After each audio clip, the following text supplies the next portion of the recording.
Hello, hello. Raggedy, what's up, dude? You got time today, huh? Nice. Oh no. Oh no. Eden, what's up?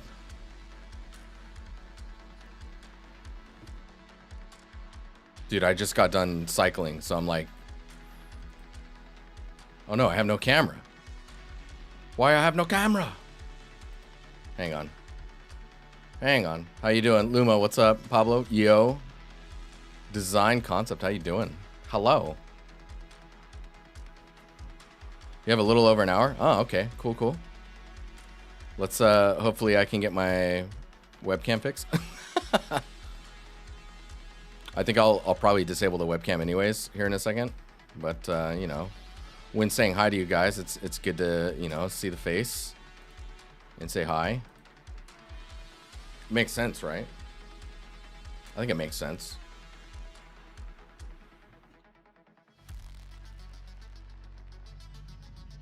Whoa. Okay. Hello. Hello. BTVR, yo. Sheila, yo. Good to see you. Good to see you. Yes. Like, where's my Cintiq, my display glove thing?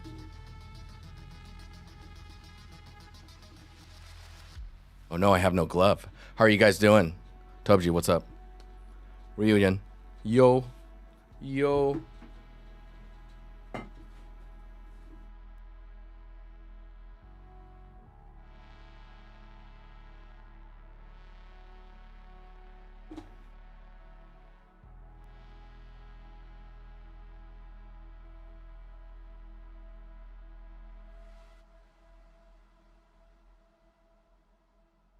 Polygon Socks, what's up, dude? Yeah, it's been a little bit. How you doing?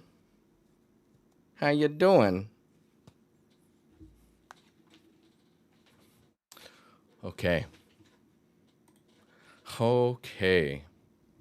I'm gonna just lower this music down now. You guys doing all right? Yeah, it's been a little while since we did some change to Polysocks. Ah, yes, Polysocks. No, I recognize that name. How's it going? Yeah, no, it's been a little while since we've had these with DinCon going and all that stuff. We also, if you guys are in Manchester in October 17th to the 18th, we're going to be having a little meetup there. If you would like to join, I can maybe give you a link here. Let's drop this in the chat. Karim, what's up? How you doing? And yeah, I plan to be there. I think my partner is going with me. Need to sign up for the ETA visa so that I can enter a non-EU country. No shade. But yes, there is, yes, fish stickers. I'm going to bring a bunch of Empire stickers as well. So people will be getting Empire stickers. I have tons of them. They're just sitting around waiting for nerd hands to grab them. Yeah. Let me just get this music up. Man, I feel a little rusty. Dynasty Rusty. I will, yes. There we go. Cool. Okay. Got some tunes going. No, it's just for the UK. True. I say non-EU, but that includes everyone that's not in the EU, specifically the UK. But yeah, there's one more DinCon talk. It's in September 10th. We had to delay it a bit because of organization, like timing with people, you know. It's a panel. It's going to be talking about a couple of developers that are of varying studio sizes. We're just going to be talking about how studio size affects your what your mandate is in your role and like how that scales and stuff. So if you're in the Discord, just keep an eye out for an event that will be set up for that, and we'll use that as the opportunity to let you know when that's happening. But yeah, September 10th is when that is. Valterra, Duke, good to see you. Good to see you. I hope you're doing all right. Hope you're doing well. I'm going to open up a few posts here, and then we'll just get started. Lumo, you posted as well, I see. Nice, nice, nice. Oh, Nyla, dude, yes, let's go. We got stuff. We got stuff to go through. There's the amount of posts in here kind of make me feel like you guys have been waiting for one of these critiques. Let's see what else we got going on in here. Man, there's some good stuff in here. Just gonna keep clicking these open. We're probably set for the rest of the stream with all these. Let me just confirm that I've opened all of these. If you haven't asked specifically for what you would want feedback on, try and edit your message and just like add any extra details for what you might be looking for feedback wise. Wow, there's a ton of stuff in here. You guys are crazy. Past this point, I don't know if I'll get to you. There's a bunch of stuff in there. I'm scared. All right. Just reposition some stuff here. I've got my screen so I can just doodle and red pen away. And yeah, let's see if I can do this. Do I use Substance 3D? You mean like Substance Painter and whatchamacallit? Designer, all the Substance things. I'm primarily using Substance Painter, but occasionally I'll use Designer. But yeah, hopefully, Ryan, that answers your question. Okay. I'm going to jump in. I'm going to go here. I think I'm going to hide this camera, and I'm just going to get comfortable, and we're going to just start hammering away at this stuff. Okay, scrolling back up. First one is actually Nick. So let me get that post up here. Where are we at here? All right. So I'm going to drag this over. Cool. Let's see if it'll fit. Oh, nice. Hopefully you don't mind me scaling this down a little bit. Nice. Dude, this looks dope, man. Okay, so I'm seeking any general feedback to make this better. Otherwise, I feel like this is done, pending critiques. Okay. Which is my favorite, Substance Painter. I really like Substance Painter. So yeah, this looks dope. I know that this is from the Destiny concepts, right? Dude, the work on the wood is really nice. The wood material here. I think, let's see if we can find a good angle. Like, we're getting some nice highlights and stuff here. So let's go down the list. First, we'll look at geometry. Modeling wise, everything's feeling pretty good. There's some quite a bit of extra detail in these areas. This area feels quite dark. I would say maybe having a light. You could put a light to the side here. I'm assuming this is in Unreal.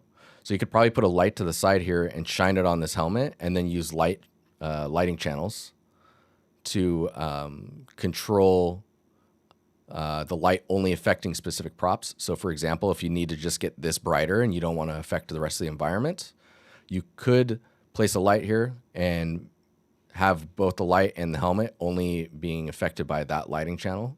So this light will only affect this. And then you can boost that up just enough to start to see some detail in there. That way it's just not super dark, right? Because we want to watch out for things being too dark. I think it's okay to not be scared of black pixels in some areas, but this area feels like back here, this is pretty dark.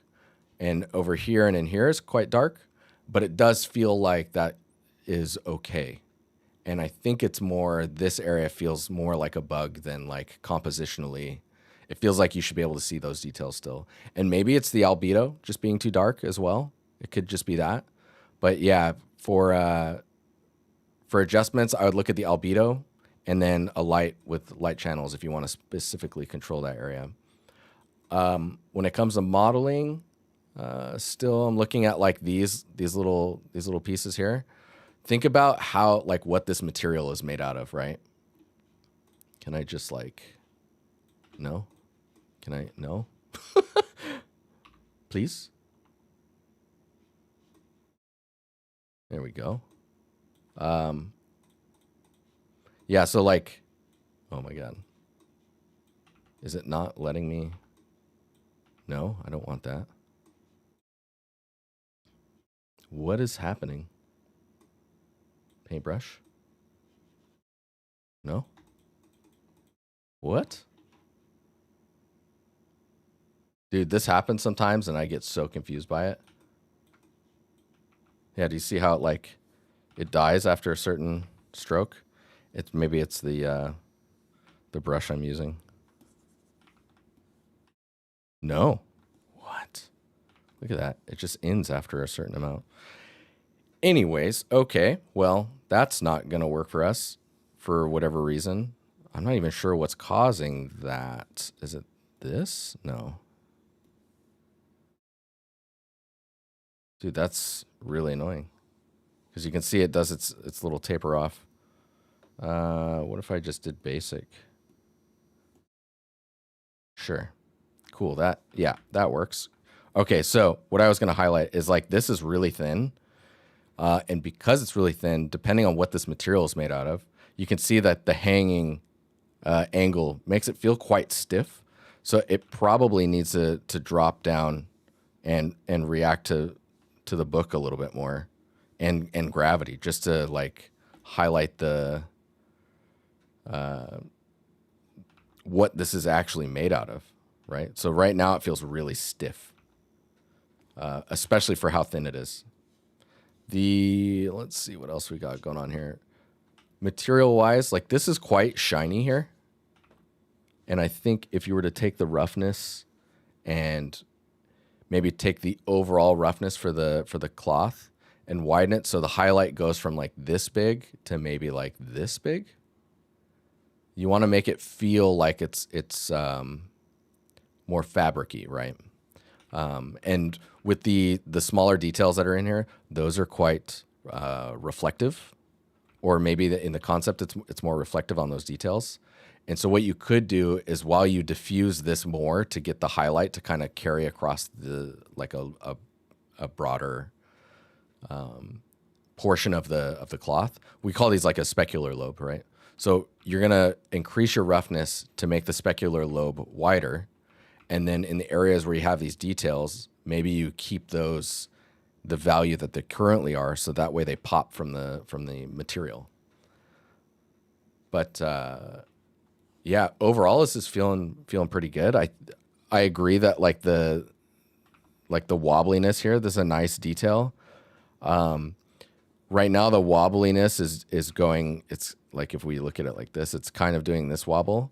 But think about like how it's used and bent. It probably would be more dipped in the middle and then more up towards the binding end and the corners. Like this corner would likely, instead of curving inwards, would curve upwards, just because of like how it's being interacted with over time. Let's see what else we got going here. Dude, I really like what you're doing with the glass over here. Like this detail is really cool.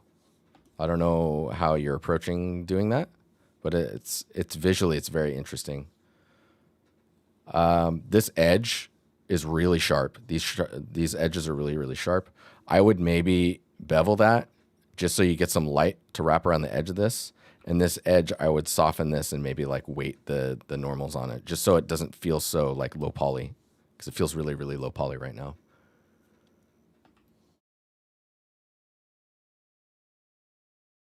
You like to think that the reader chews on the book covers? Nice. Let me see if I do this levels here. Yeah, see there's like no information in there. Like if we blast this up, you basically want to see what gives and where details pop. And there's nothing here, which is maybe okay. But again, like I was saying, here is really, really dark. So something to think about. I would still, I know the concept is quite moody. I would still like maybe boost it up to somewhere around here. You can see there's like much more range in the image, but it still is capturing the materials well. And let's give a shout out for like, as we scale this up, it blows out quite nicely. It holds up even when bright, which is pretty impressive. So there's a lot of information in there. But yeah, I would bring it up just a hair so you can see a little bit more. It gives you a little bit more of a pop as well on those details. And maybe you could get a bloom in there, like on these little highlights here. You could get like a nice bloom highlight on these details here. Nice glow on there as well. I think that would look really cool. There's a bit of a glow here, which is nice. And I think it's just seeing a little bit of it in there could make it pop just a little bit more. But yeah. Otherwise, I mean, this looks pretty good, man. If you really wanted to get in there, like, I don't know how much of this detail in here is like detail normals, but if it's detail normals, you could paint areas with a mask that don't have the detail normal nearly as strong, like half or even less. So that way you get some areas where the paint is like nice and smooth still. That's like just a nice attention to detail. Maybe even do it in here, like in this area. So it's like, it kind of shows that you've got this area that's kind of intact while the rest has chipped away, you know? But I'll leave that up to you. That's just kind of like micro polishes. But yeah, dude, I would say you're basically kind of done. I would try and place a light down here and shine it up just to get some gradients on the back wall and maybe some of the leg of the table, and just really tone it like quite low. Like maybe I can even simulate that. Let me do another levels, and I'll just bring this up, and then close that, and then let's put a mask here. Oop. And I'll invert it, and then be.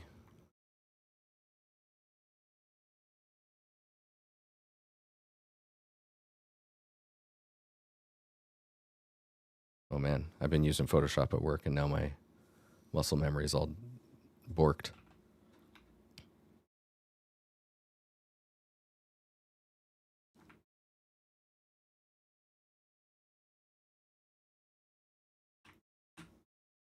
Like, we're talking super, like, this doesn't look subtle right now, right? But you'll see. You'll see. Just to get the backdrop to pop a little bit more.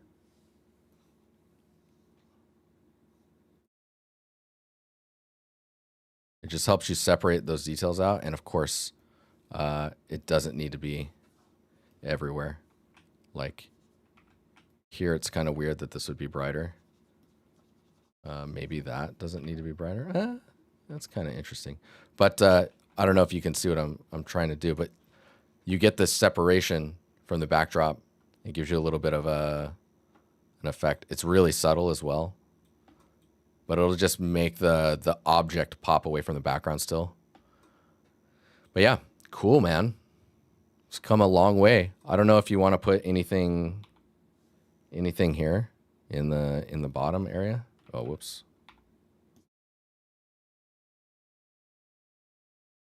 No? Okay. Yeah, down here. There's any decal work you could do here just to like connect the frame. My favorite types of decals, little drippy madness. But yeah, very cool. Nice work on keeping this edge interesting as well. There's just like stuff going on there. It's dope. You should be proud. This also feels like it's got a bit of a subsurfacey-ness to it. If you're needing to push materials even further, I would look at what's going on with the subsurface on this to just push it just that much more.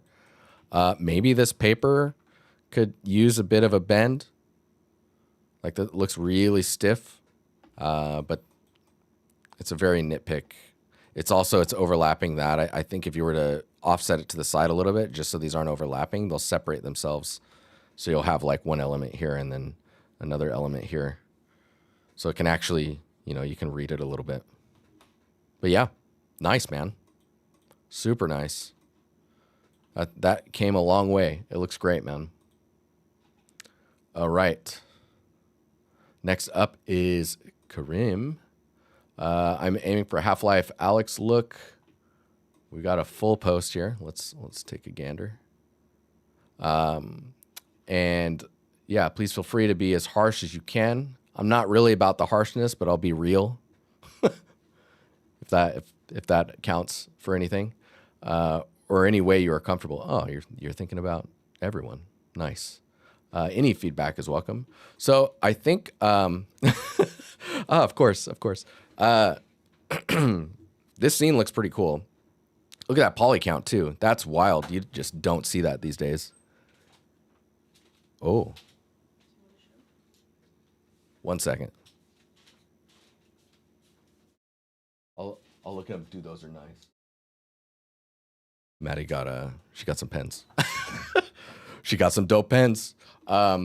We've been getting into fountain pens. Anyways, so poly count wise, this is quite low, quite impressive. This is like, I don't even know how you describe this. Like, it's pretty impressive what you're able to do with the poly count that you have. And I think the shape language that you've got going on here is fine, but I guess it's kind of working because of the way it's modeled. So you're able to like basically hide the poly count because of that. I think if I had to critique anything, it's maybe the depths of these two bottom windows. They feel like they're placed on the surface of the building, and you're getting a little bit of depth with the window frame here. And it's like, okay, how can I push that so it's not so like painting on a wall feeling? Getting this frame inset so it's not as thick. Maybe the bottom here staying out that far gives you a nice like base to the window. But I think by this sticking out, like up here, this one feels pretty good. It could even be a little bit further out and it wouldn't bug me. But I think this one's so far out that you really feel it.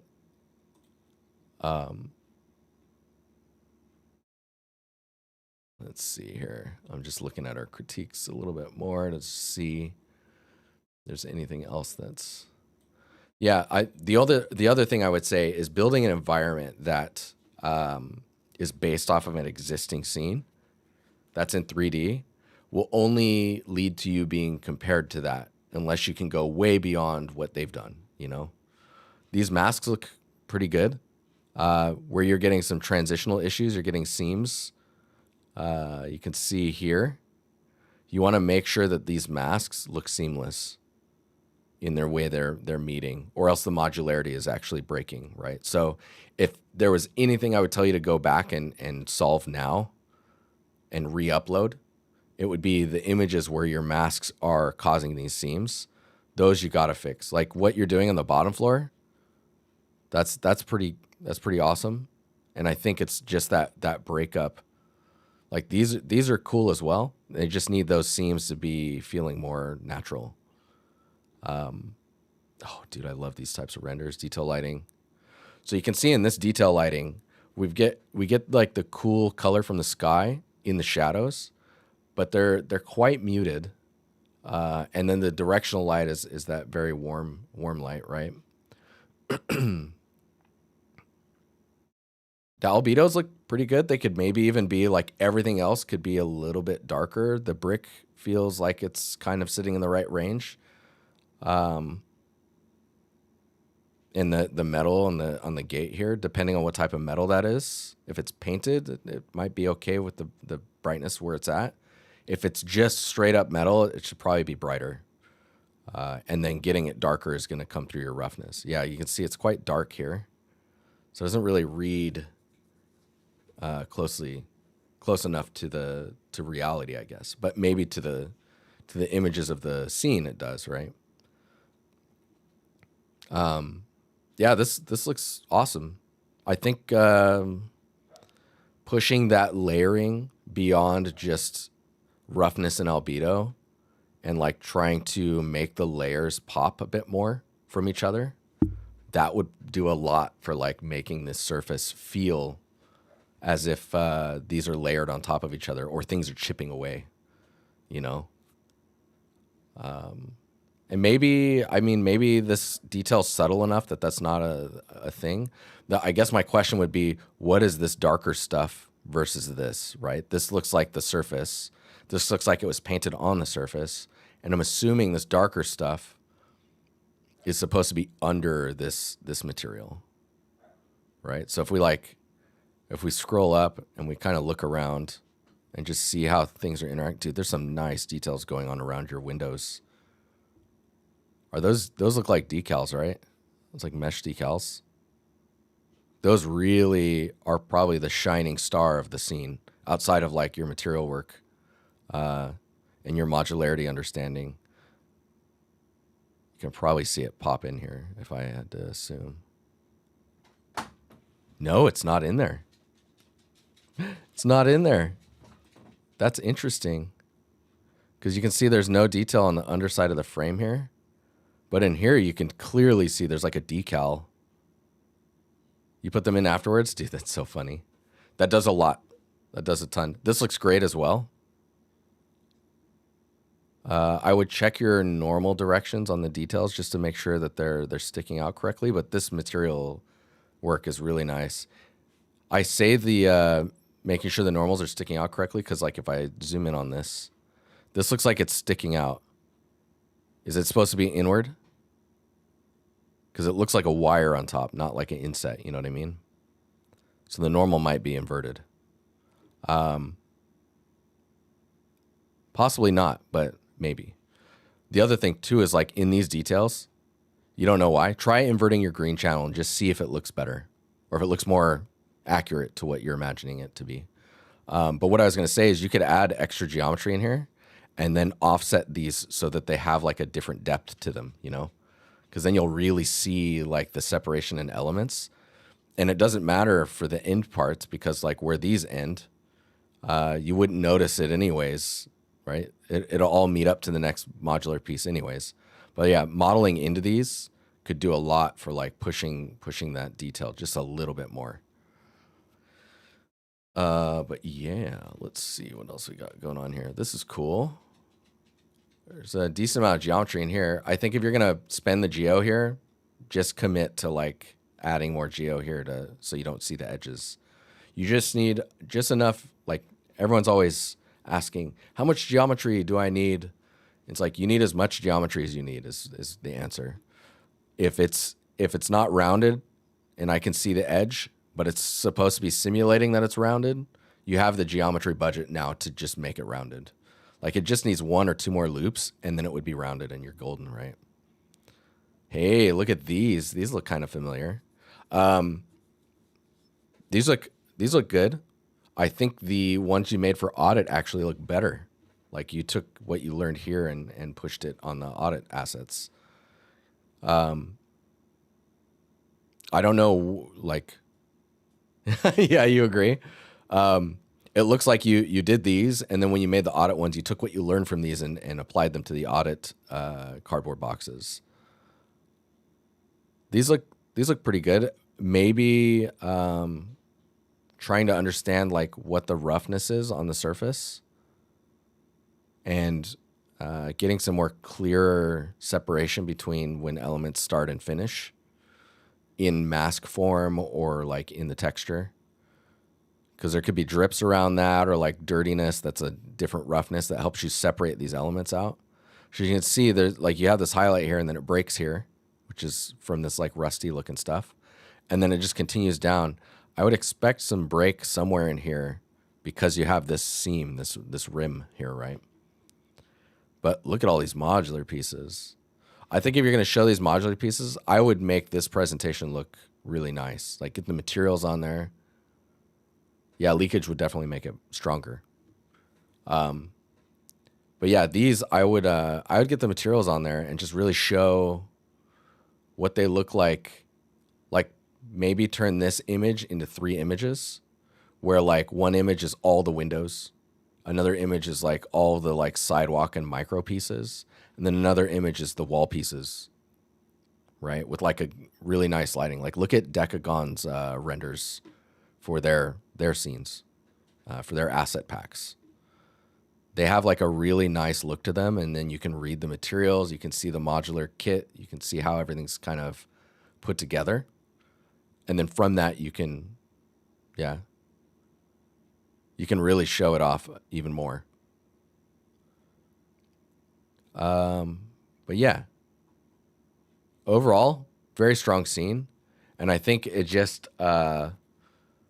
suffers from, like, I say suffers, it's not bad. It's not a bad scene. Being a bit simple on the upper area, and then the lighting scenario that it's in is more of like a dull European vibe, like a dull European weather, where it's just kind of like,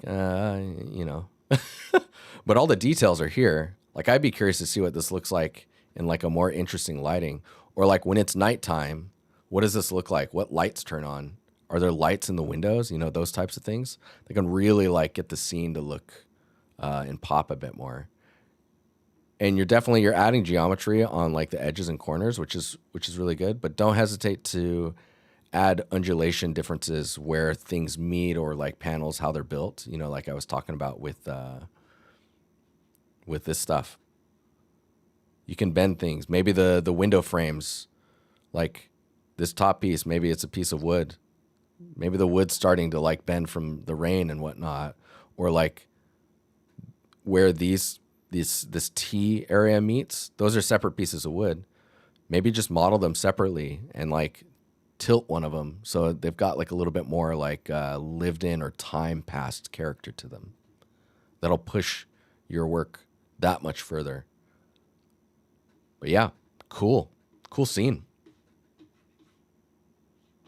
Okay. I'm just going to keep blasting through. We got, is it Lumo? Look at this. Look at this. This is pretty cool. It's a nice scene. Like nice presentation of the piece. Oh man, look at that. Any feedback is welcome, of course. The goal of this project was mostly to push myself with complex sub-D modeling and texturing, hence the lack of optimization for games. Would you recommend that I go back and do a full low-poly game-ready version? It depends if you want to make a game-ready version of it or not. I think if the goal was to sub-D model and push complexity, kind of looks like you did it, The detail's really nice. The balance of detail of like high frequency and like areas of rest. Like I'm so glad that your wheels are not super detailed, like they're smooth wheels, because you have all of this detail happening in other areas. Let's see here.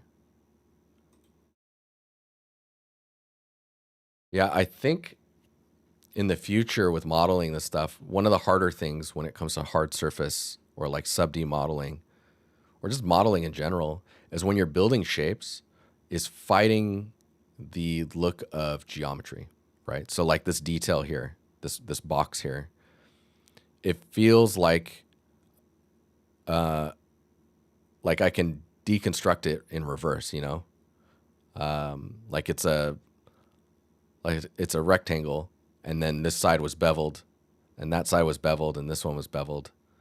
It's trying to like figure out how to like build it in a way where it feels constructed. And I think I think you're doing it to a certain degree with all the bolts and the vents and stuff. Oh man, dude, your close-ups are way stronger.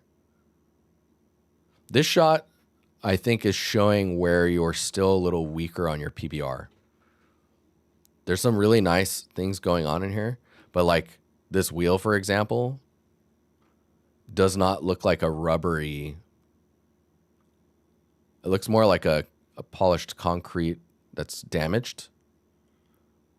And so you want to like tune those roughness values to kind of hit that mark, you know?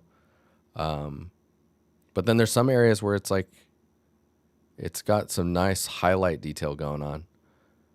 Let me see if we can get this. Nice. Yeah, what I was going to do is like, it looks like you're missing out on a lot of range as well. Like even just sitting at that level is already like, don't be afraid for it to be bright in the areas where it's bright, you know? You can see I'm like trying to push it down so it doesn't feel too washed out either. But now it's like, you can see how much information you're missing that's giving you the pop from the original. But there's some really nice details in here. Like you can see it as well in, hang on here. Like when we look at this shot, dude, this looks dope. Where are we at here? Dude, this is dope. The shot's awesome. But I feel like, again, you see you're missing like, the information doesn't really start until around here. So if you can bring that in, like look how, I love how you're focusing like here, and then this gets all blurred out. You're showing like weld lines and stuff. I feel like maybe there's not enough information happening in your roughness channel. And that's leading to like these really clean, highlights or specular lobes on the surfaces. Whereas like if you can get some nice character in that roughness, it's really going to show and kind of tell you what's happening to the surface, where it's dirty or where it's not, what's greasy and what's not greasy. Yeah, dude, this is a cool asset though. Like, yeah, this looks really nice. It could maybe use some color somewhere, maybe in like the way the heat changes the color of the metal. That's like a nice subtle way of doing it without it being like, oh, I need to add all these pops of color.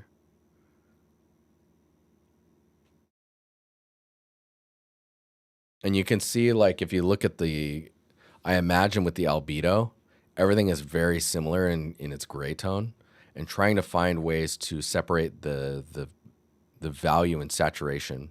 I'm not saying like saturate it up, but shifting the hue and the value of all of the separate parts, and then tweaking their roughnesses so that they feel like different pieces of metals and rubbers and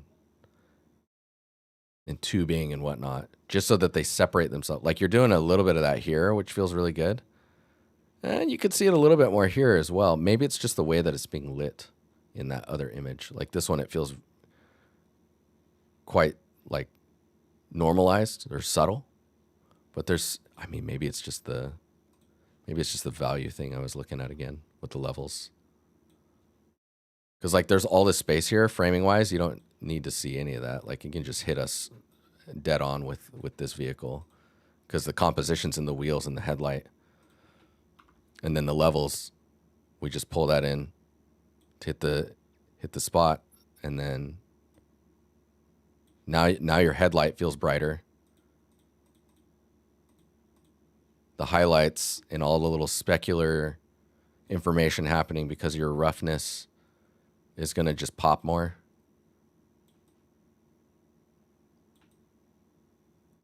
It's cool though. It's a really cool, cool asset. You feel like it'd slide across the road if it was rainy. Yeah, yeah. These wheels are a little. Yeah, if it was rainy, he's screwed. Batman would be screwed. But really cool. This one feels like it should be animated, where the focus shifts from here to here. You know, like a focus shift. Poor Batman. Pretty cool though. Nice asset. I don't think you need to make a low poly to just say that you can do it. Do that as another exercise. Like I did a presentation recently on like talking about learning versus doing. If you want to make a low poly or like a game ready asset, build a new asset. That's something else that you want to build or exercise with on your sub D with the intention of building the low poly for it. Because the way you approach the sub D, you can, for the most part, build your low poly at the same time that you're building the sub D. Just knowing when to split it off and then say, okay, this is the start of the low poly. I mean, this looks great though. It's pretty clean, man. There's probably some loops you don't need in there unless it's helping like retain the shape. But usually you weight all of your supports to keep it contained, and then you don't need extra loops until you start changing direction again, and you need to weight the those details so that they don't bleed into the rest of the shape, right? But generally, this looks, I mean, this is great. This is good stuff. Nice texture sets as well, showing some UV package. Nice with the references. Oh, this is cool. Man, I love these types of videos. It's really good. Really good stuff. I'm like leaning forward. I need to chill or I'm going to get a headache later. This is dope though. Good stuff. Good stuff. Let's clear these out. Do you think I should just adjust the values in Photoshop or re-render? You can adjust the values in Photoshop. That's fine. It's basically the same thing as post-processing, right? Okay. Next up is Faltera, right?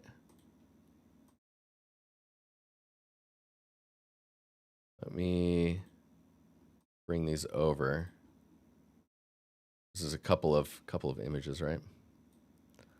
That's little old me. Hello, hello. Okay.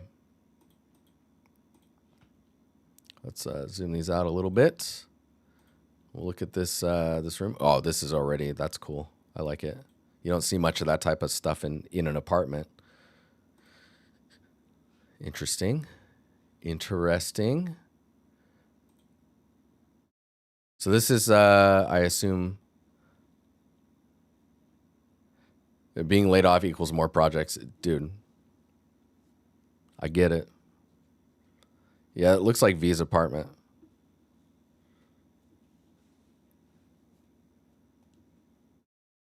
This looks like V's apartment for sure. Okay, so Cyberpunk apartment. Ta-da! Would love some feedback on placement and shape language. Story, TLDR, Neo military-styled mega building with entry-level employees such as Miltech and Arasaka owns your soul. Nice. Not subtle at all. Arasaka style. I also have a first-person walkthrough if you'd like to see that. I don't know if we need to see that because what we're looking at is just like general layout of the space, right? I think if there's anything you could do to start to give context to stuff, it looks like you're at the point where you're starting to block out all of the props that fill the space. Like you've got your infrastructure, which is like the walls, the floor, ceiling. I guess this couch I would consider infrastructure, and like this kind of semi-hero prop in the middle of the couch area. and then now you're starting to build out all the little detail props, the amenities, if you want to call it that. You even added the door open and close blueprint. Took way longer than needed. Nice. Feels good though, right? When you get interactivity going on in your stuff.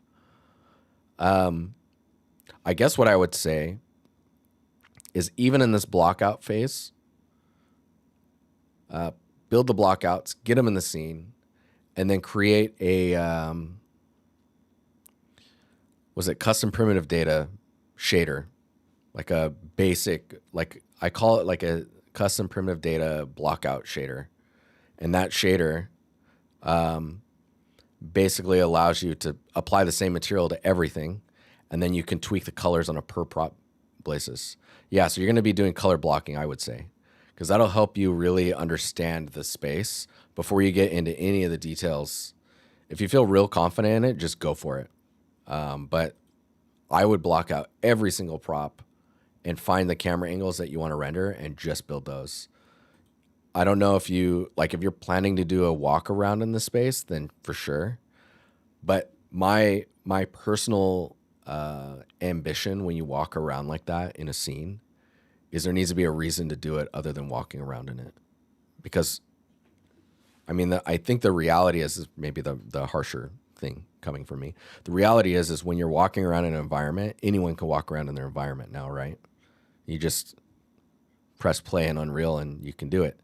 But the in-game vibe, to achieve the in-game vibe, like I want to see the screen animated. I want to hear the sound coming from the TV, even if it's added in post, just to sound like the environment's alive, that you can hear the ambience of the world outside the window, that this piece is moving around and or like there's a holographic yada yada happening here. Something, that's moving. Maybe finding a vehicle online, detaching the wheels, putting them on the side so it hovers, and just have it fly by the window really quickly. That's the plan, but a bunch of ads and projections, dude, hell yeah. Hell yeah. But yeah, I think generally the space is feeling pretty good. Figure out what is going on the ceiling, just because like ceilings are arguably one of the areas that we neglect the most. Definitely look at other game ceilings. If I had to suggest ceilings to look at, I would probably point at like Deus Ex. Their ceilings are pretty dope. But yeah, find some references for really cool ceilings, and just how like a fabricated space like this would be built. But yeah, color blocking will go a long way for helping you. And like that includes emissive surfaces, because those can help you really see like where the light lands with emissive materials as well. I did see it said preview in here, so I don't know if you're planning on doing baked lighting or if you're going to use Lumen, but like this one here. But yeah, I think the vibe in here is going to be pretty cool once you start getting everything in. Lumen, nice. Okay, yeah, just remember broad strokes. So color blocking, then you get like tileable materials in. Later down the road, you can start doing decal work, like much later. I think you know this already though. But yeah, you're learning lighting at the moment? Oh, nice. Nice. It's not too crazy. It has a high ceiling, but I think there's a certain minimum that you can hit pretty quickly and really like see the quality increase with every small thing you learn after that. But yeah, I mean, this scene looks pretty cool. I think the angles are dope. I would just, I guess if you're going to walk around in it, don't worry about the angles too much right now, and just focus on executing the quality of the content. If the props can't hold up on their own, I would focus on that first. And then you bring it all in here and you balance it, right? Exposure control, let's go. Dude, you got to get that exposure lock. Let's hear for exposure lock. Really cool though. I don't think I have anything else to say on it. I do like the temperature differences on the lights currently. Like the fact that the bathroom feels different just in the lighting. But yeah, cool. Yeah, I look forward to seeing this progress because your work is solid. So it's more about like seeing what you do, seeing what you do with it. Work for exposure. Dude, I just use PPV to get that exposure control, you know? I follow Feltera's lead. Okay. Next up is Ryujin. I hope the videos are fine. Let's see if they're fine. It should be all right. I wish I could just open a post because now I have to drag this over here and now you get to see all this. How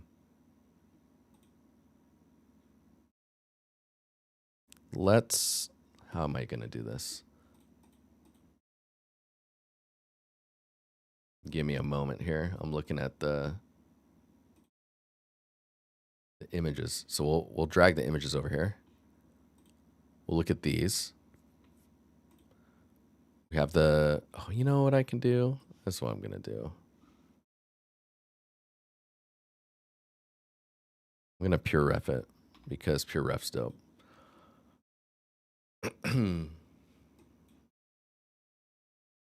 Oh, nice. Let's get always on top. Let's go. There we go. And then we can just do this. Are these the same? Am I crazy? No. One's just further out. So here's the concept you're going off of. Oh, whoops. Yeah. Okay. Full screen this bad boy. Right. Okay. So, hey, Philip, what's up, dude? Thanks for the follow, man. Hey. Yeah, we're just looking at, we're doing critiqueroos. So we've got this concept, pretty elaborate, wild looking, very symmetrical in a lot of ways. And when it's not, it's compositionally symmetrical. Like if you squint your eyes, it feels mirrored, even though it's not. And looking at the scene you're building up, it's looking pretty cool. If we find Discord again and see your message, you're saying currently, hope the videos are fine. Currently been working on foliage exclusively. I'd love to get some general feedback on this. The two last pics are references, but I don't want a one-to-one replica of these, so it's just for inspiration. Also, do you feel that the scale of the scene is okay? I'm starting to feel like it's too big, so I've got a lot of empty space. I mean, like building a scene like this is going to be quite difficult to have that. But let's see what else we got. Even though it's missing a lot of stuff, the yellow trees and ropes and chimes. With chimes, flowers, positions, density are arbitrary. So you're just getting those in. One of those to quickly add for stream critique. Okay, so now let's look at this again. So I'm just gonna look. The scene is quite big, but I mean, like framing it up like this is pretty cool. I think from this view, it becomes less big, right? So like the camera's lower, you can just look at the environment and just see like the detail that's here. I think with this view, I'd see if you can get like a mountain range or some type of hilly detail in the back, and maybe like 2 or 3 of these trees duplicated and scaled to just like kind of fill out the scene. I mean, there are some other trees here. I would just make it feel like it's kind of built together, or like, oh, I don't see the stream like I see it here. Interesting. Yeah, because I think what you're doing is pretty cool, and it's just a matter of like filling it out more, right? So like you have these little branches here.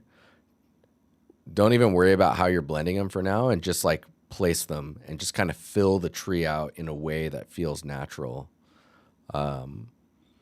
Because you can see here, even here, they've got little branches coming off, and it's even though the full body is up here. What is it? D? No. I'm like, what? How do I draw? Control Shift D. Oh, okay. So like you've got this whole body here, but then there's all these little things happening, right? That are just kind of helping fill out the volume of it and help with the transition, so it's not just one line. And so that transition, you're kind of doing that with what you're doing in the in this scene up here. I can see it happening here, and I would bring some even further down so that you're getting your silhouette breaks here. So you've got this like little branches and stuff coming off. These types of details, just like get it to feel softer. The other thing I would say is like the leaves don't feel like they have enough subsurface under them yet. So it feels really dark in there.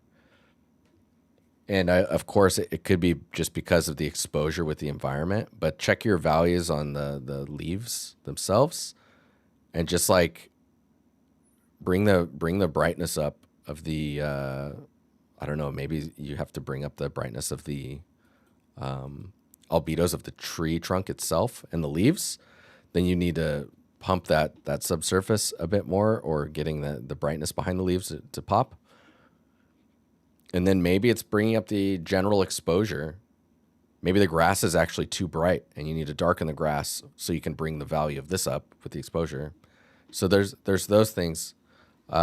These smaller trees that are in the surrounding area, I try and make them feel a little bit more relatable to the tree you're seeing here. Not like this species of tree, but just having the kind of organized feeling to the branches. Right now, these feel a bit random in the way they're forming. This one's not as bad, but maybe it's just because of the angle we're seeing it at.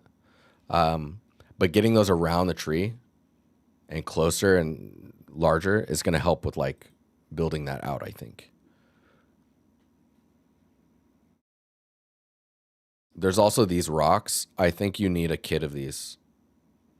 There's this wild stair set that's going on here. I don't know if you want to add that in here, but like these rocks and these discs and stuff, getting it to feel like this tree, for example, it isn't all roots, right? There's a lot of rocks and stuff in there too. So I think if you could put like larger rocks here and you have like little pebbles and stuff around it, you can then play with the length of the grass around those things, right? And vary up the grass itself to just try and like anchor everything together. Like if you imagine there's like a rock here and then maybe another one here and then this one here, and then your grass height is like this, but then you can go taller around the rock when you want. And then you've got the roots that are kind of going in around the rock doing this and stuff. This root shape, I would see if you can do some displacement just to get some irregularity in the shape language that's happening on it. Because right now it's very like flowy feeling, but in an unnatural way. You want to make sure that feels natural. Like you're getting it here. This feels pretty good. But it does feel very long and stretched in detail. And we are missing out on the water from this view. There's some cool angles here, like maybe if you were to frame up like this, or like, yeah, maybe if this was your composition, and then you put some other trees like that in the distance, this is a very interesting composition to me. It doesn't need to be the tree fully centered up or anything, or like this one here, but like, I don't know, getting it, something like this could be nice. Yeah, some exploration to see that, what you want to do with that. But generally, I think it's looking pretty cool. It feels like you're getting into all the details, and I think you're missing some elements from the scene. I would answer all those elements and try and say, hey, this composition and the density of the details are there, now I can texture, or now I can sculpt and detail these things out. That's what I would focus on. Like, I'm happy that the Discord critiques made you put these in for the critique, because without those, it's very empty, right? Imagine getting all the other things in. Like, imagine I want to see every prop that you're planning to use in it, and you're trying to make the scene not feel empty, but also not be daunting because it's so big. It's like descope by framing, like this. This one's like my new favorite angle. Descope by framing well, and then prop to enhance the framing or to add the details where you expect them. You know, like maybe there's supposed to be something here. Maybe it would feel better if there was something here. And maybe that's the opportunity to have the giant disc that's like halfway in the ground with another disc behind it and another one. And then a lot of like grass and stuff growing on top of it. And then now I can see the stream, and, you know, and I get to see those details. And then we have the little rocks, so you can understand how everything is put together. But yeah, the video. Let's see where we're at here. These ones. Man, that is a wide angle. That's crazy.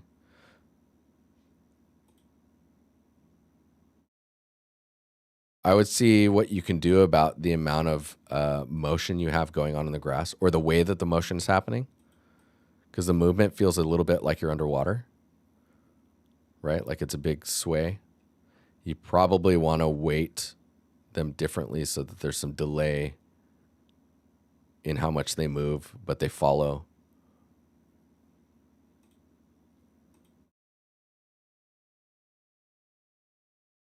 And the tree, we need to make sure, like the tree, even in the movement that's happening here, is super static.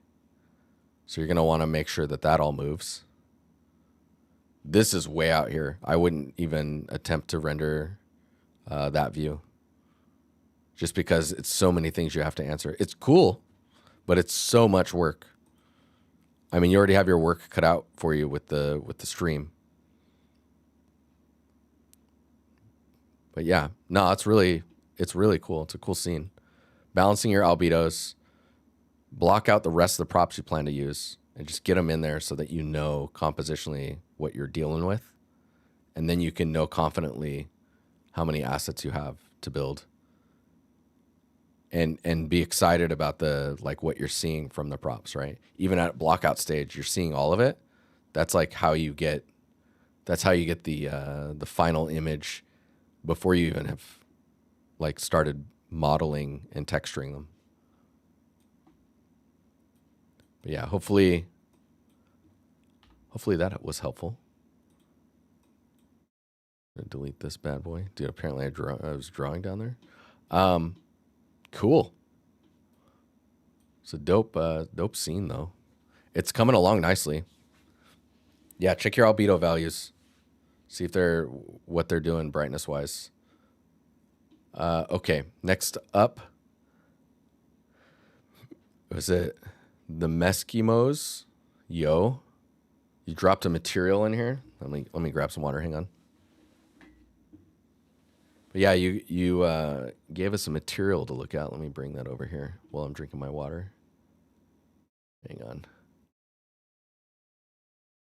Where did it go? Oh, there it is.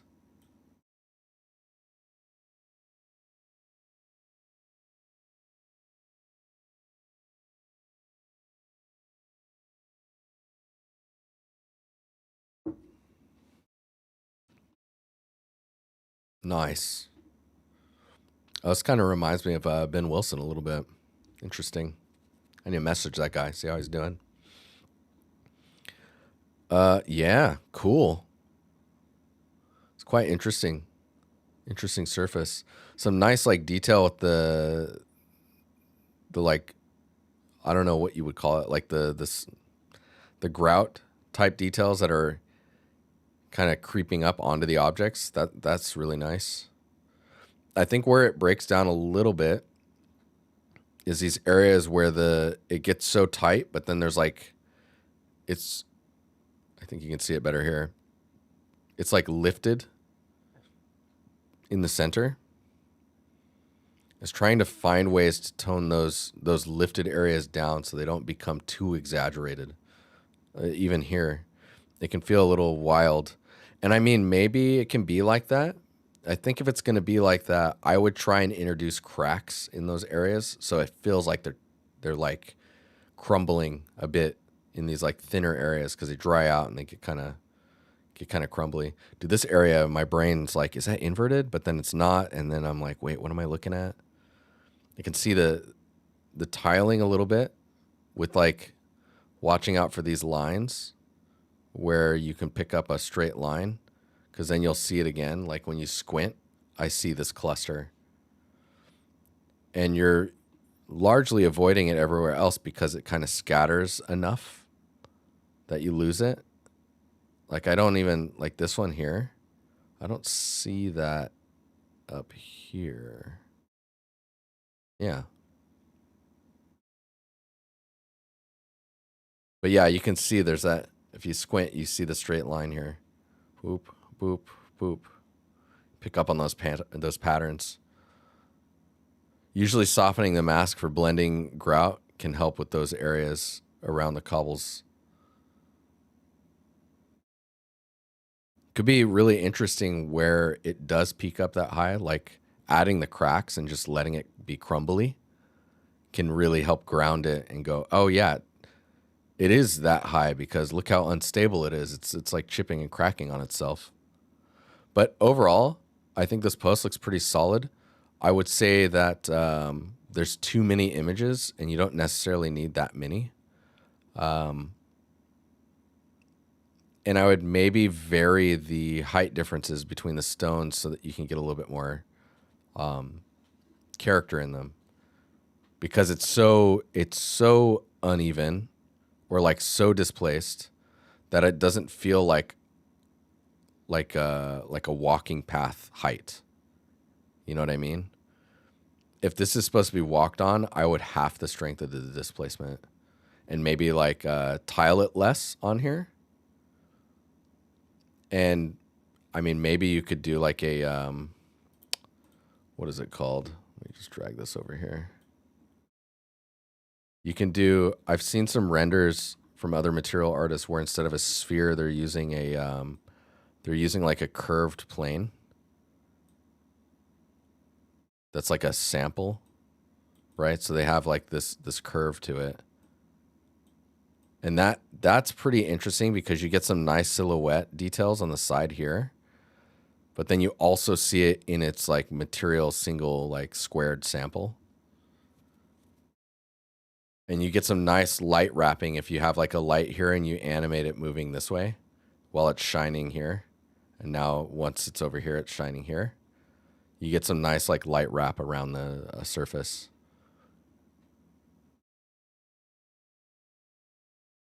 But yeah, it's a cool looking material. I don't have too much critique on it other than the displacement height, any of the tiling like patterns that you can pick up on, and then maybe like trying to push some of the stone down. I would love to see this blended against like another material. Whoops, nice. So that you can see how they blend together. You know? Yeah, I want to see how this blends together. And maybe it's just displaced too much, depending on what type of surface it is. Because from these top views, it feels like it's supposed to be much flatter than what we're seeing on the sphere.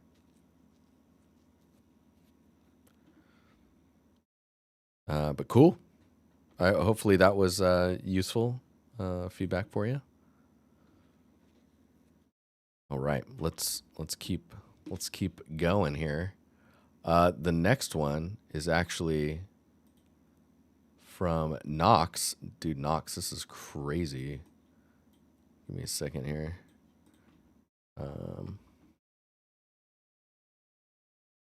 This is pretty wild. So this looks dope. Just straight up. Design, is this you? Is that you, Knox?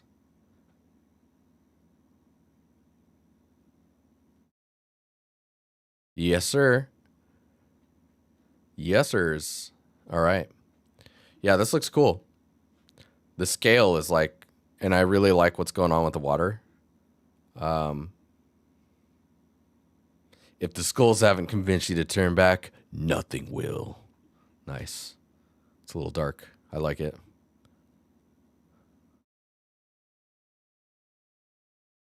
Nice. Look at this dude.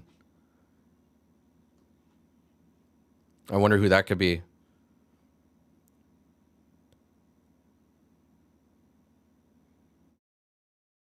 A perfectly organized Blender scene. Please don't zoom in. Very good. I was going to be like, wow, this is kind of ego heavy. And then I was like, oh.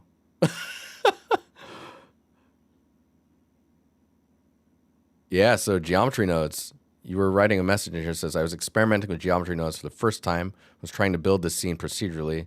The goal was to generate as much of the environment and its elements procedurally rather than placing everything manually. Since this is also my first time working in this kind of a workflow, I'm still learning and experimenting with the process. I'm very open to any feedback or suggestions that you have, as I'd love to learn and improve from it. I mean, that in itself is great because the learning that you made from this, it's more like what can you do now that you know this? You know what I mean? Like you can see what you're doing here with the shapes. It probably changes the way you'll think about how you block things out, right? Dude, that's wild. That is so cool. Because it changes how you will block out your scene because the blockout could be powering entirely how this is all put together, right? Oh yeah, this is cool. Look at that, dude. Dang, what? Yeah, some cool stuff you're playing around with, man.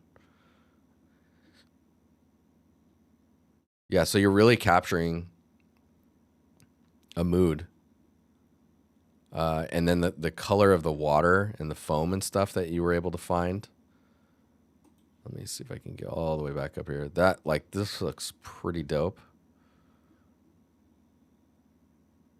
From here, it's not reading as well, but I think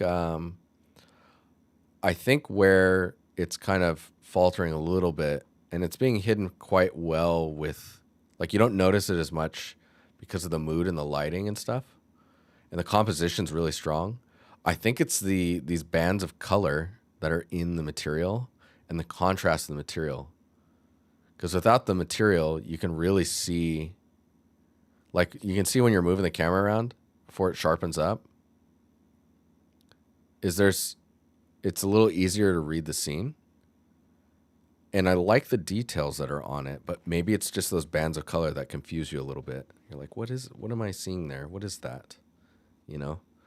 But yeah, with these tools that you have been working on with geometry nodes, really cool stuff. And this is dope because, like, look at all that modeling.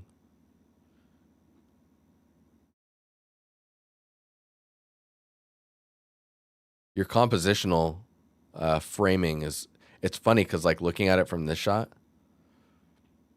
and terrible decisions, like, it does look quite busy and there's just like a whole lot going on. But you used lighting and the way you're framing stuff in order to, like, really, like, this shot is so sick. And it's like, okay, how do you make this stronger, right? How do we visualize this better? I guess the idea is these are all built, right, by someone. They're not, like, natural.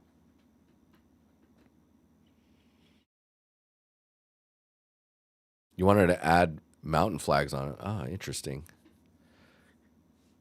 Because I think with these being modeled, anywhere that you can remove a little bit of noise that's not adding to what it is will be good. Like, for example, like these bands of color, like I was highlighting, they just confuse you or they make you wonder what you're looking at. There's also some values on the tops of this, which are like little light edges. And those distract you because you see the rotation of the object quite a bit because of the contrast in the material. So it's like trying to figure out how do I get away from that happening? Like, you can see these bands here. So I think less contrast in the materials will help with readability. And then be really careful with like overdoing the detail where they start to overlap in ways that make it feel artificial or noisy in unexpected ways. You want the viewer to feel like they know what they're looking at or that they understand how things are happening. Like, I understand the rope is wrapped around this and wrapped here as well, and then it goes across. But I don't know how this happens. You know what I mean? Dude, I love that you can see into the water and all the stuff under there. So there's some really, really good stuff in here. And I think it's really cool looking in the end result. And it's trying to remove the noise that you don't want in order to really see the image that you're building. But yeah, very cool. Very cool. Okay, I'm going to hop to the next one. Let me just confirm I'm seeing the... Got it, makes sense. Really cool though, man. I'm looking forward to the next piece. Okay, next up is Eden. Yo. So Eden, so just to set like the intention of the scene, the main objective of this environment. Here we go, bring this over here. Aboop. There we go. Yeah, here's the modeling. The objective of the scene or environment is to do what my old cottage in my eyes did poorly, and what was make something for less, right? So you're trying to, like, the big aspect of presentation is showing is well optimized and useful wood kit. So firstly, how many objects would you expect to make this environment? I have my current asset pile as well to help. If you want to give pointers there, the fence is made from those wood beams. And also proportions wise, do you think it's on the right track? Texturing is currently getting reworked. Okay, let's look at proportions first.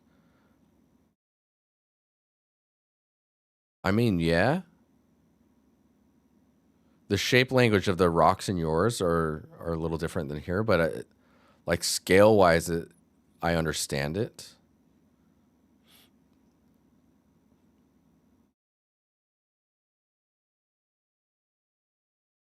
These feel strange, but I don't know if like how far you've taken those. Right now they're distracting because of how the edges are highlighted. You apologize for your wall of text. I'm just trying to sort through the text. It's not necessarily a wall of text, but it's the way you write, like you talk. Do you know what I mean? Not that your talking is like, it's like a stream of consciousness of information.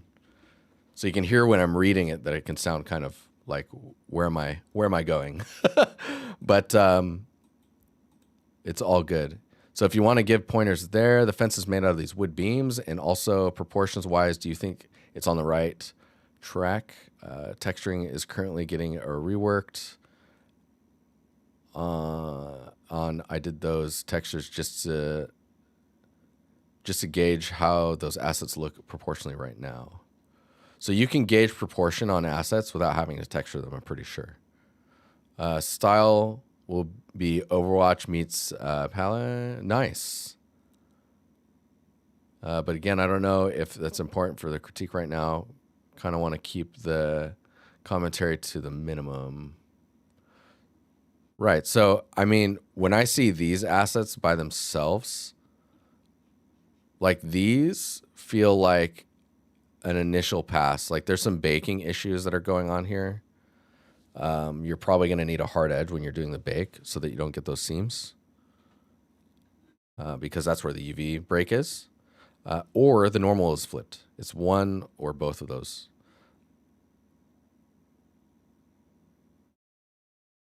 But like, for example, the wood details here and like these stones feel like an entirely different quality is being hit. So like these, for example, they just don't feel like they've had the attention that the wood and these stone pieces have had. And I think it's the main reason that, let me see if I can zoom in here. Like this feels pretty good. Yeah, these ones feel good. The wood materials feel pretty good. Again, the image is, I don't know why this happens. Is it just me? Hang on. Maybe I grabbed like no, it's just is it just really low res? It is. We should get you some higher res screenshots, just so we can zoom in to look at stuff. One moment. Okay. But generally, I would say the approach you're taking with the wood pieces, bringing that across the rest of the work is going to be really nice. I love these gradients. And then the only thing I would comment on is this piece of wood is so wobbly in either its profile or its normal that it ends up becoming really noisy, right? So you want to be careful on that being too noisy. I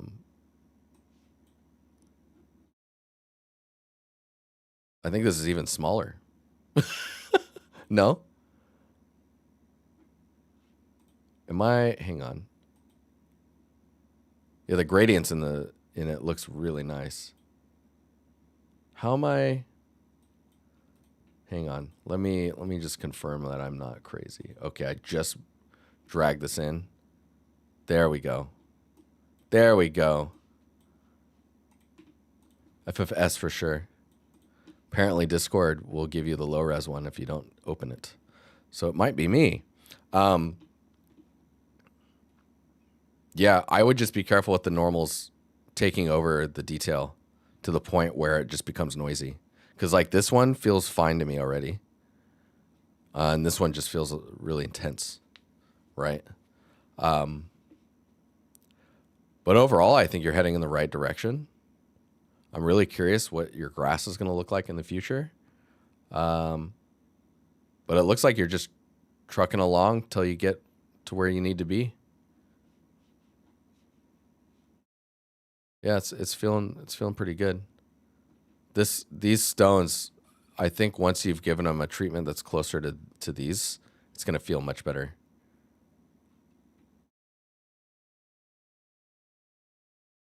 Fighting with Blender. So you're kind of learning Blender at the same time, right?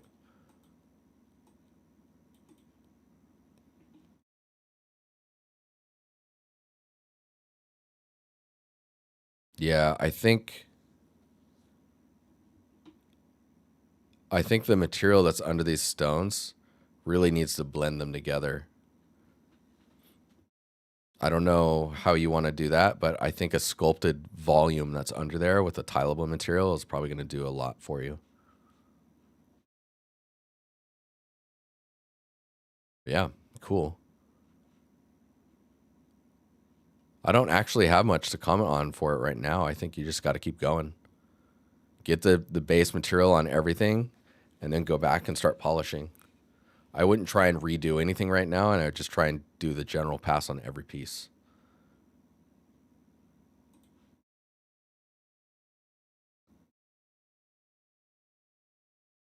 Yeah, cool. Cool. This is dope. This wood stuff is awesome. Maybe the edges are a little too consistently highlighted, and you could do the same gradient treatment where you soften it in some areas. But looks cool. It's got a lot of character to it.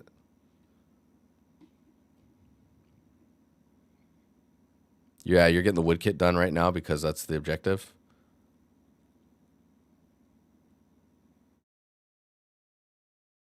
Yeah, I mean, you're always going to be your harshest critique, you know?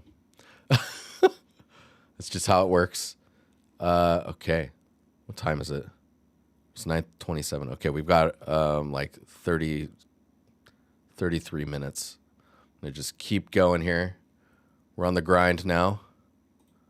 Let's see here. We'll close that. We'll go to this one. Close this one. Okay, next up is QWERTY. What's going on, QWERTY? Let me do this.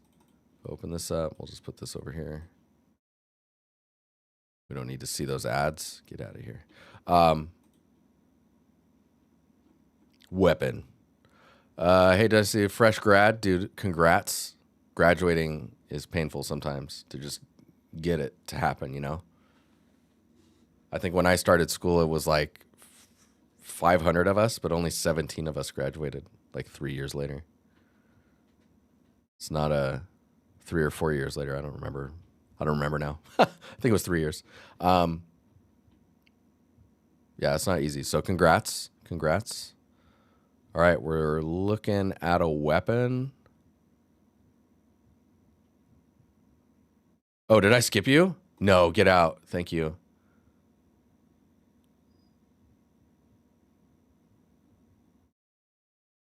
I did. I don't think I did. Did I? Maybe I did. Eden, QWERTY, Sheila, you're next. You're next. Oh, I got scared. But yes. Okay, so QWERTY, you got a weapon going on here. Need some feedback on how to improve. So I think generally it's just a matter of like understanding materials more. Like know what the surface is made out of and understanding how to control your PBR values. Oh, weird. Really? Dude, that's wild. Yeah, look at. So we got Eden and then QWERTY and then you're next. Dude, yours looks dope too. What the hell? You guys are crazy. Yeah, so I think, I mean, when I look at the modeling side of things, it's knowing what to bake and what not to bake. And then really like pushing your materials, looking at a lot of references and knowing like what those surfaces look like as they happen, right? So like the way edges read, the edge damage, what the metalness value will be. Like if this is just metal, it's going to be largely white, right? In the metalness map. And then that edge damage, if it's all metal, what is this edge damage? Is it more of like the metal, but like rawer? Maybe it'll be rougher because of that. And just knowing how it's modeled in real life and portraying a lot of those surfaces. Like for example, this material here, I'm not sure what that's made out of. This looks like wood, but I don't know. It must be like a machined wood because the grain looks very machined. If it's supposed to be natural, like wood grain, then you need to look at like how that material's portrayed. But it looks like it's machined, like it's cut that way. But yeah, following the modeling, like understanding the like this detail you're doing here, this is nice. You're thinking about how it wears and damages over time. This is like a padding, right? For like the butt of the gun. But I think even in this view, like because of the FOV you have, like this looks very orthographic. It kind of skews how you view the model. So I wouldn't render these orthographic in the model view when you're trying to show it off. Like this angle is pretty cool. But yeah, I think your modeling needs to improve. Your understanding of like how things are put together needs to improve. Your understanding of PBR needs to improve as well. Knowing how things are put together and where they like, is this corner actually sharp, or in real life is it more rounded? So portraying those details. This hard edge in here feels really sharp, and it probably is supposed to be smoother. Maybe those require bevels if it's supposed to be noticed like that, but not so sharp. And yeah, when I'm talking about PBR, it's knowing when to use detail normals and when to understand, like instead of baking it into the material or into the normal, and when to understand not when to understand, but understanding the PBR values of metal materials and what should be in your roughness versus what should be in your albedo. I think it's I think a deep study into materials will help you a lot. But I think there's also modeling. So like, I think with your next piece, maybe just model stuff and try and get it to look good and not worry about the materials.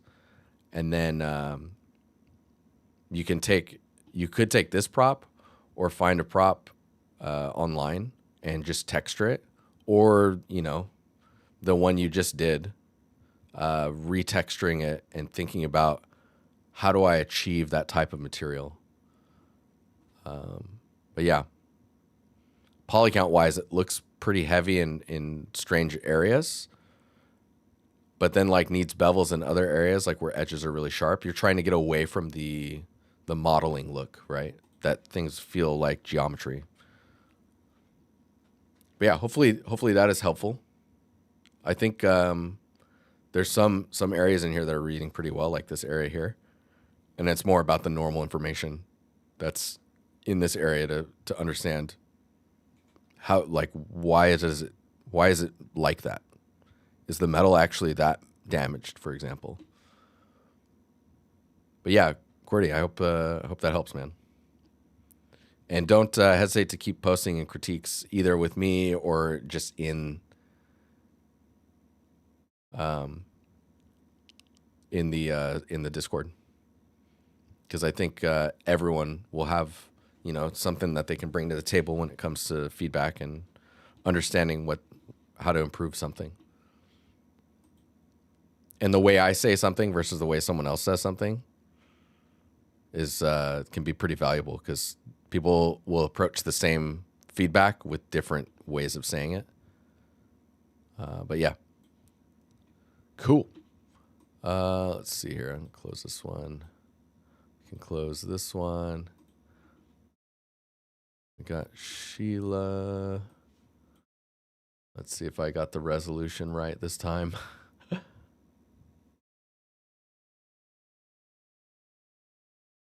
There's one scene. Oh, there it is. It's just super out of order. Okay. Give me a second here. Is this the same image? Yes, it is. Cool. Cool. Ooh. Ooh. Dude, look at this. That's cool. Okay, we'll start with this one. So this looks pretty rad. You wrote, I'm planning to post this prop I made of Stereo Division Challenge soon, and I wanted to ask for feedback on these environment beauty renders, mostly about the composition and general feel, and whether this is anything I could improve except for the sewing machine. Other assets are from Fab. Right, so we consider the sewing machine done, and you're just trying to like push the environment around it. Whoa, was that a piece of hair? That's wild. Dude, that's wild. So that hair is making all of this stuff look kind of low res. So it's something to see if you can up res the surface here just to make that feel less like sharp by comparison. Pretty cool though. This is a cool scene. I would say the composition of this is quite strong. I don't mind the tangent here, just because I can understand, like, if it was brought further into the scene, it starts to take attention away. I think if you were to push anything outside of the machine itself, it's the material here and getting it to feel more like fabric. Right now, it doesn't feel like it's got the modeling on it is fine. The albedo on it is fine. I think it's the softness of it and its roughness, and maybe like some type of a Fresnel that softens the surface more. Maybe a detail normal that kind of looks like the fabric material. That could go a long way. So find like a detail normal that looks like fabric, or sewn, like what you would expect the surface to to look like up close. Find that, tile that on there, and then like adjust the strength of it just to get it to not overpower, but help you explain the details just that much further. Man, I'm still in shock by this thing. Like that's crazy. There's more over here. It's awesome. This is cool too. This feels pretty natural. Nice placement of stuff here. Yeah, compositionally, it's feeling pretty good. Maybe this line meeting here is a little bit of a tangent, but that's so micro. I would focus on getting this to read really nicely, and that will work wonders for your scene. Maybe you could try darkening the background just a hair. Not too much more. Or like imagine like vignetting like you would do on like Instagram, but the vignetting is only affecting the background. So it's just a little bit darker around the tops here, but it doesn't affect the frame at all. Like what you're focusing on, the focal point. It's really nice though. Yeah, I think it's just this. That's what I would look at. Okay, Momen. Your moment. Your moment to shine is now. Let's see here. Boop. Boop. Dude, this scene has had one hell of a glow up, sir.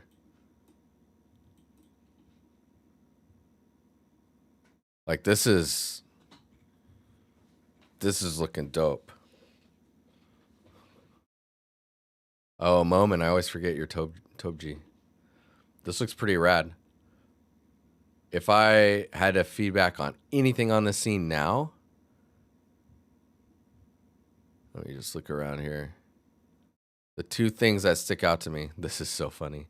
It's very micro, which is good. That means we're now in a place where it's not really, it's not as easy to locate the things to focus on. Okay, so it's this plant here. Oh man, this color's terrible for highlighting. Here we're going broken red. This plant, texture-wise, just does not have the fidelity that the rest of the scene does. Oh, I found some other things. Okay, so this plant just feels like it doesn't have the material pass that everything else has had. The surface here, and yeah, not so much here, but a little bit, feels really simple. Not that it needs a lot of detail, but it just doesn't feel affected by the rest of the environment, if that makes sense. So those surfaces could use a little bit of love. You've got this under area here. I would try and do something here just so it feels connected to what's touching it from the wall, right? So like all this stuff's meeting the wall, just making it feel connected. What else did I see? This suitcase here, material-wise, is hard to understand. Like it kind of looks like concrete in the normal information, and then like the details that are happening, the roughness. I think it was just, if the roughness was just a little brighter, it would probably diffuse this more, and I probably wouldn't put any normal information on it. Maybe some scuff marks. You know how like shoes can leave like a little scuff mark on it? Maybe something like that could help. Like I would look at luggage that's really simple like this and see what it looks like. And when we come back here, the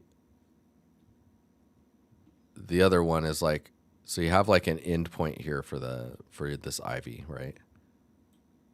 And if we read it, it does this. It goes in, this one comes back, this goes back, and then this one's up here. I don't know where it's growing from, but it's up here. Now where those points come out, they're overhanging and they're coming out, right? I would really push to break the line there. So if I delete these, and we'll just think about the bottoms of these. So what we're looking at, you probably want a few leaves that do this type of stuff, right? Just to like get some leaves out there. Something to like, I'm just trying to like, come on, you can draw this, Din. You can do this. This one especially feels like it should have some little leaves coming off of it just to give it a little bit more length to it. Like you can see you're doing it here. You're doing it here.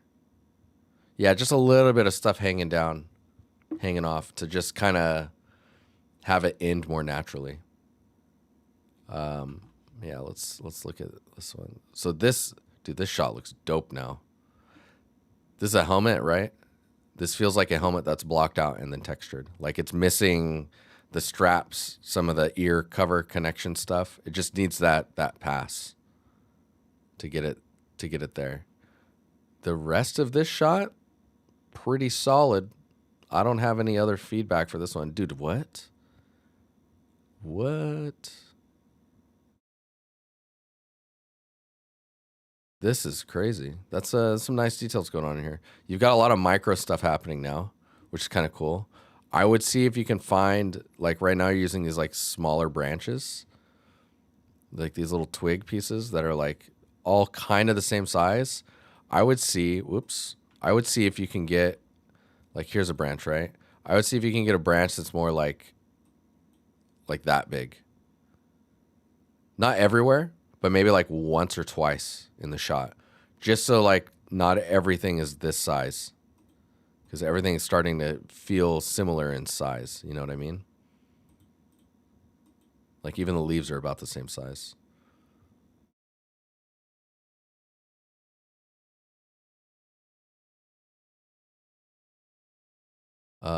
And then this shot, man, it's dope. Looks dope. This feels a little like metal, like in the way it's reflecting, which is a little odd. I'm not sure how you're doing that. But yeah, it feels a little metallic somehow. Water is looking pretty good now. That's cool. Scene looks pretty solid, dude. Let me see if there's anything we can do for like looking at look at your levels here. Yeah, see your levels are pretty balanced. If you bring this up, you start to blow out a little bit, but it's not too bad. I think it's more like bringing in a little bit of that balance.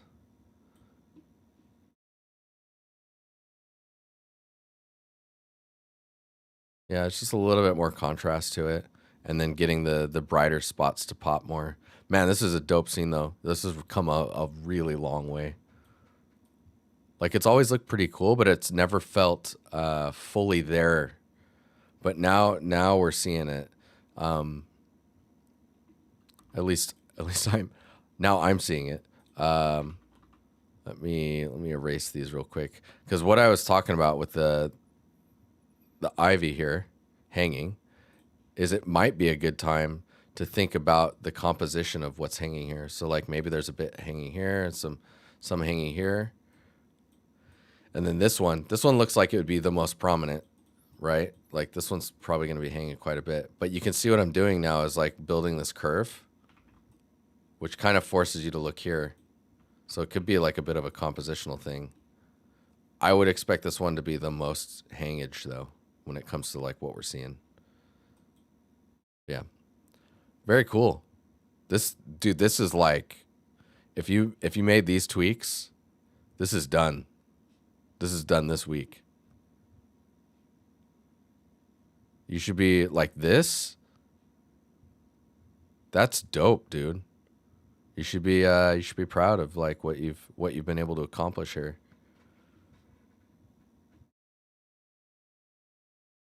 Yeah, really cool. I don't have anything else to oh, you still have the sky shot. Man, I don't think you need the sky shot. I think these 3 shots is a super strong portfolio piece. And then I just want to see breakdowns. I want to see how some stuff is textured. I want to see like just the list of props. No, this looks great. Nice job, dude. Okay. Where are we at here? Demo themes. Let's get to yours. Let me make sure I've closed what I can here.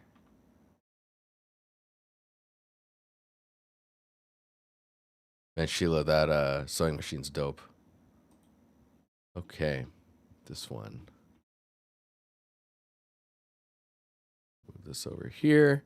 Scale this up. Look at that. Crunchy. Crunchy. Maybe I'll do this. Boom. Like it never happened. Okay. Look at that. Okay, so I recently created this scanned material, and I'd love some general feedback, but especially on the albedo, because if it's coming out blurry and sharpening it won't work. It just exaggerates the values. The only thing that helped was overlaying blue noise texture to sharpen the albedo. Oh, that's an old school technique. That's cool. I wonder where did you find out about that? Any thoughts on a better approach for future scans? Dude, we used to make our textures in Photoshop, and then the final pass was always to put a blue noise on top to try and like not only just sharpen all the materials, but also to just make them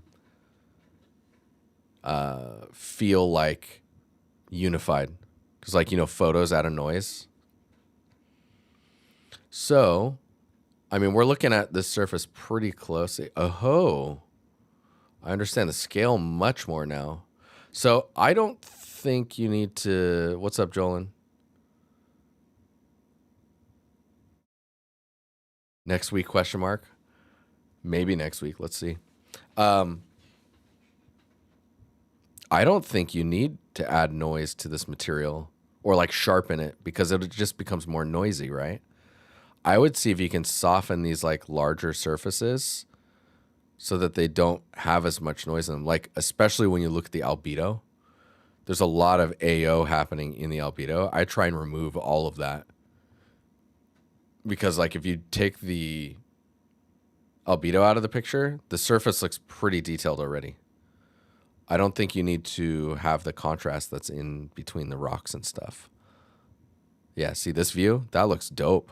And then you go here. This still looks dope, but there's so much more lighting information being added to the albedo. I would see if you can get the shadows out of there in the color. Because like also it's really crunchy here. Here it's not as crunchy. So I would see what you can do about the noise. Sounds counterintuitive because I know you're trying to get a lot of detail in there, but cutting as much of the noise out as possible just lets the height map and the normals do the rest of the work. It's real crispy. Like a burnt moon surface or something. Looks good though. It just feels really processed with all the little micro noise in the surfaces. Probably doesn't need to be that strong. And I think the main culprit is your albedo. I'd be curious what your roughness looks like, because if you can get slight variations of, like I would take your albedo and try and soften up all the details, make it grayscale, and use that to get roughness range between all of the different rocks. So everything is just slightly different in roughness. It could be really low value too, like almost unaffected. But that level of difference on a per pebble basis is where you'll really get the realism kind of popping. Because this almost looks like clay lit, right? Like the roughness is just averaged out. This looks like the roughness actually is one color or one gray value. Really cool material though. Holy cow. It's a nice, nice scan for sure. But yeah, I don't think you need to sharpen it. I think you need to soften it. Just make sure to not lose the sharp details you have of the shapes that are prevalent, right? You don't want those, the transition from the large rock to the pebbles, you don't want that edge to soften if you can help it. Let's see here. We've got 8 minutes to go.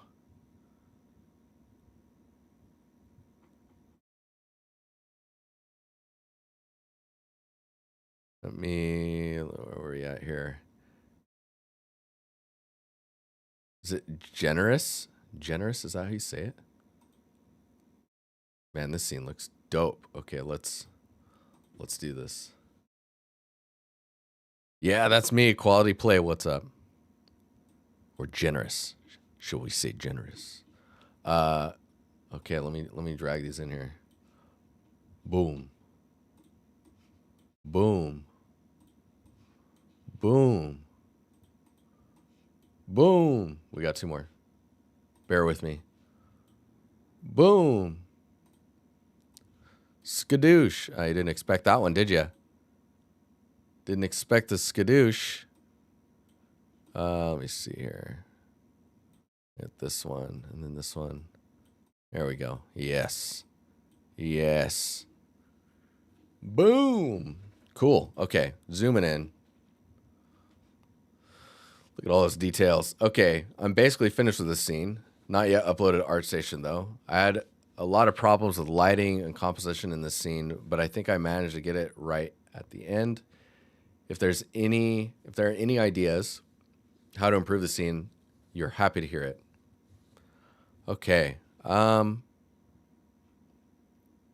a very broad request, all these screens are off. Is that intentional? It feels like they should all be on, showing me something. These lines are strange too. I'd expect them to be this way, but I don't know. Maybe this text also feels off scale with the rest of the details. This bottle feels like it's in the table just by a little bit. These bottles, these like medicine bottles, they feel smaller than the mouse in a way that doesn't feel right. Like those feel like they should be a little bit bigger. It might be the way its moire effect is when you render it. I don't know. Are you using like some type of shader for pixels on the screen to like simulate pixels? That could be why. Let's see what else we got going on here. These screens are curved, which throws me off a little bit because they're curved, but they're square. I would just use these screens. I think curving these makes them feel like I would use this screen. Curving these feels strange. The texture on this feels out of scale. These bricks feel a bit flat, like they need a normal. Like I feel like they don't have a normal, I guess is the way to say it. And maybe it's just because where this light is. Oh yeah, I see a normal now. It's where this light is, and it's quite diffusing. That'll do it. Let's see here. There's some nice props in here. Overall, the scene looks pretty strong. This edge here, man, with the wheel like clipped into it, this edge is pretty gnarly. It's like a really tight little area to be working in. There's a lot of little like, feels like lots of little character details going on in here. This area feels like you need to be able to see it a little bit. And I can feel that the area doesn't feel finished back here. Getting something up there, like even if it's just grabbing this pipe and just running it across the top to just hide that transition will do a lot. I would make this light spill into here just a little bit more so you can see or understand what you're looking at when you're looking back here. There's some stuff going on here. Interesting.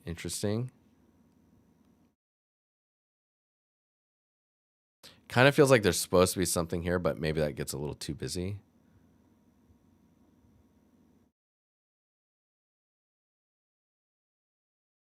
This material feels odd to me. I don't know, like I don't know what it's made out of.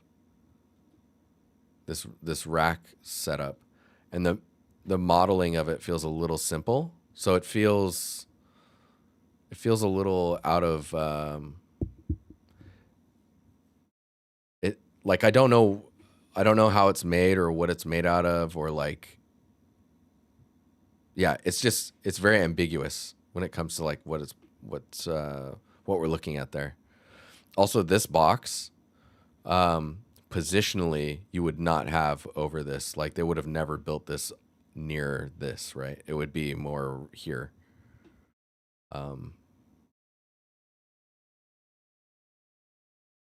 Let's see here. Man, there's some nice like micro details you've got going on here with the cables and stuff. Finding just adding a little ring here so you can tell they're connected or they go inside of this would be good. These feel a little too dark in the albedo. Oh, this is cool. There's some serious storage going on there. I can't imagine trying to stick some of these on though if you're standing here. Oh, well, scale wise, no, you should be able to reach there okay. There's a lot of stuff going on. It kind of feels like, oh, this is nice detail. This feels like a sad story that I don't know about. The seat feels good with the little dent in there. There's a lot of stuff going on back here. Yeah, there's some cool details in here. Oh yeah, I see it now. Yeah, you're using some type of screen effect in your shader, and in that screenshot, it's just giving you a moire. The bricks have palm even. Interesting. I think the grout is just not pushed back enough. Maybe that's what's going on there. Nice.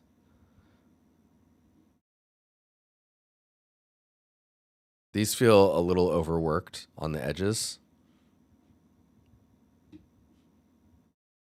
These cages are nice. I don't know if you, yeah, I would. I was gonna say maybe you don't need these, but I can see why they're here. They just need to be like refined more. Like the edges are really sharp. They're really like cooked up on the edges when it comes to like the damage and rust and stuff.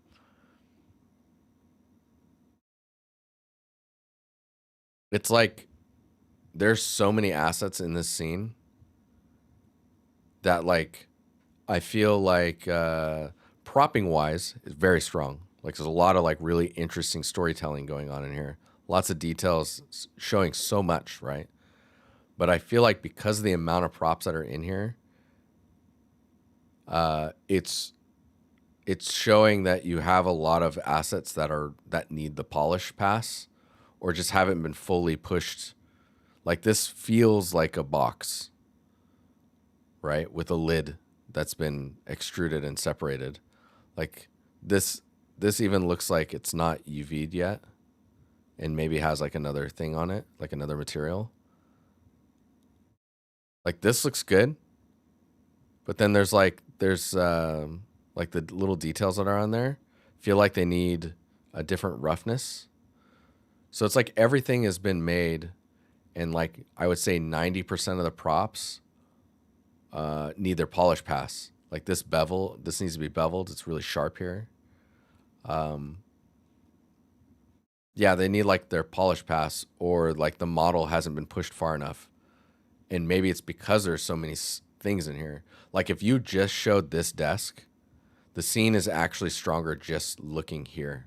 Like if you didn't show anything else, the piece will get more attention just framing this and showing it from this angle, and showing it from this angle.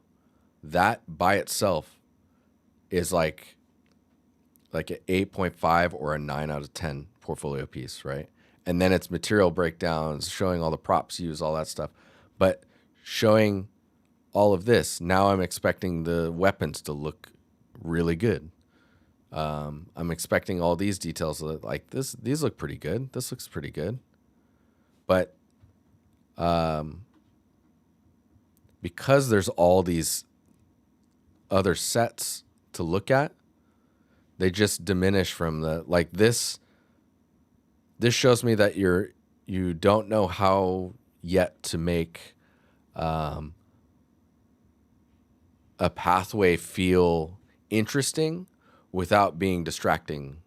Like, I can tell something's going on back there, but I can't make any sense out of it. But here, like, this is super clear.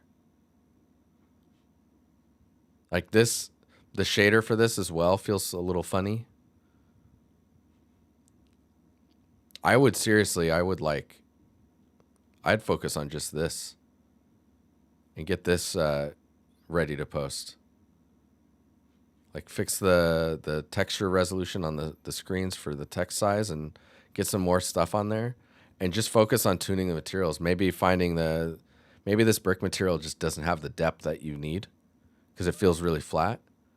So the palm doesn't even help it, right? Because the information's flat enough that it doesn't really pop. Yeah, and then, I mean, look at this. Dude, this shot's sick. This is dope. Some really nice details here. But yeah, there's a lot that it's like, you can see the difference if you look here, the polish of the materials here. And then if you look down here, the polish of the materials here is it's just not there yet, like the desk is. It feels like the desk got an extra love, right? But if you're going to show the whole scene, you got to give equal love. Equal love, man. Really, really cool scene, though. And I mean, like, we're just feedbacking or critiquing on things to improve and highlighting what the issues are. It's still a strong scene. But I think limiting it to this desk will be better for you attention-wise. Like, it'll show better. And then we can look at other stuff in other posts. Like, you could reuse the other scenes in new posts as well, right? Okay. I do have to stop at that point. Just like I was saying, past this point, I don't know if I'll get to you. I got lucky and guessed that. But yeah. Hey. But yeah, apologies to Gamer World and Larry and Alessandro. Was it Alejandro? Oh no, Twitch fully bugged on you. That's terrible. Really missed this stream. Awesome as usual. Dude, we missed you, man. No, but we haven't had critiques in a while. There's a few more things I need to settle on my end, so my time is a little bit more free. And then I plan on, it'll probably be after the meetup. The meetup's in October in Manchester. But probably after that, I would like to open up portfolio reviews again.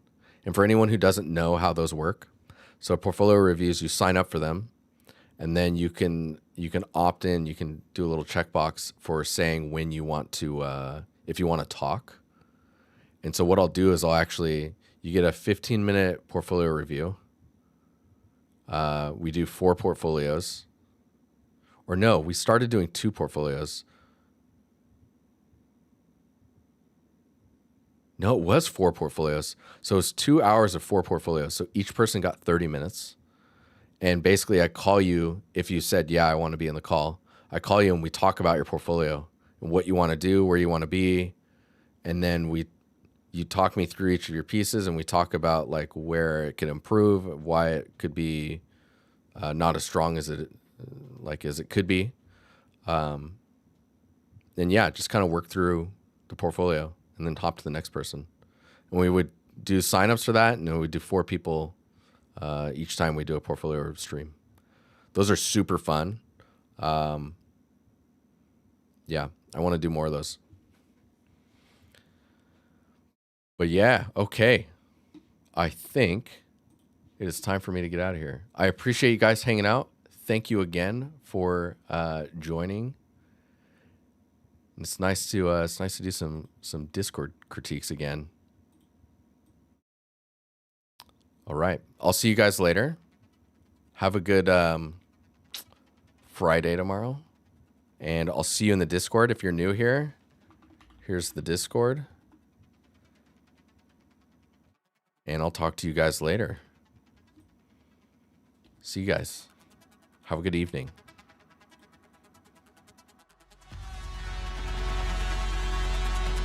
Freaking love this song. Later.